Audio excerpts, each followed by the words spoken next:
অরণ্য সুন্দরী ঝাড়গ্রামের শান্ত স্নিগ্ধ পরিবেশে ভক্তির এক অনন্য ঠিকানা নহরখাল শ্রী শ্রী কালীমাতার মন্দির।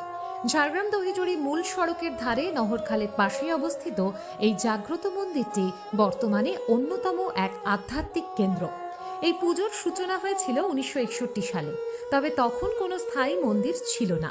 স্থানীয় বাসিন্দাদের দীর্ঘদিনের স্বপ্ন ছিল মায়ের একটি স্থায়ী মন্দির প্রতিষ্ঠা করার। সেই স্বপ্ন সার্থক হয় 2020 সালে। ভক্তদের ঐকান্তিক সহযোগিতায় গড়ে ওঠে বর্তমানের সুদৃশ্য মন্দিরটি। 2015 সাল থেকে নিষ্ঠা ভরে মায়ের পুজোর দায়িত্ব সামলাচ্ছেন প্রদীপ মুখার্জি। প্রতি অমাবস্যা ও বিশেষ তিথিগুলিতে মন্দির প্রাঙ্গণে উপচে পড়ে অগণিত ভক্তের ভিড়। কেবল শাস্ত্রীয় আচার নয়, আর্তের সেবায় সারা বছর ব্রতী থাকে এই মন্দির কমিটি। অসহায় মানুষের পাশে দাঁড়াতে প্রতি বছর শীতকালে কম্বল বিতরণ করা হয়। দুস্থ ছাত্রছাত্রীদের পড়াশোনা চালিয়ে যাওয়ার জন্য আর্থিক ও অন্যান্য সাহায্য প্রদানের পাশাপাশি জারি থাকে নিয়মিত বৃক্ষরোপণ কর্মসূচি। এবছর এই পুজো 64তম বর্ষে পদার্পণ করেছে।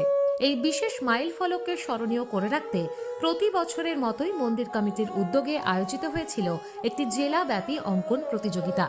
লোধাশুলি, বেলপাহাড়ি, লালগড় ও গোপীপল্লবপুর সহ জেলার বিভিন্ন প্রান্ত থেকে আসা প্রায় 160 জন প্রতিযোগী এদিন মন্দির প্রাঙ্গণে ভিড় জমায়।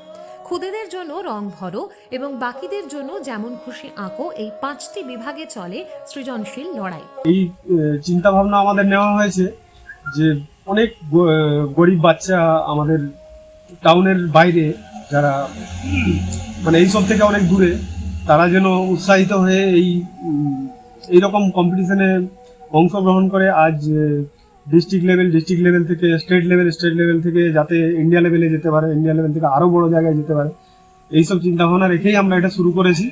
আর এইসব শুরু করার পিছনে আমাদের মানে ড্রয়িংয়ের যিনি স্যার আছেন মণিশঙ্কর, ওনাকে অশেষ ধন্যবাদ। আর ওনার সহযোগিতা ছাড়া আমরা এগুলো ভাবতেই পারতাম না। ভক্তি যেখানে মানুষের সেবার সঙ্গে মিলেমিশে একাকার হয়ে যায়, সেখানেই ঈশ্বরের প্রকৃত বাস। নহরখালের এই কালী মন্দির আজ কেবল উপাসনালয় নয়, বরং বলা চলে মাতৃ আরাধনার পাশাপাশি তা ঝাড়গ্রামের এক গুরুত্বপূর্ণ সামাজিক ও সাংস্কৃতিক মিলন তীর্থে পরিণত হয়েছে।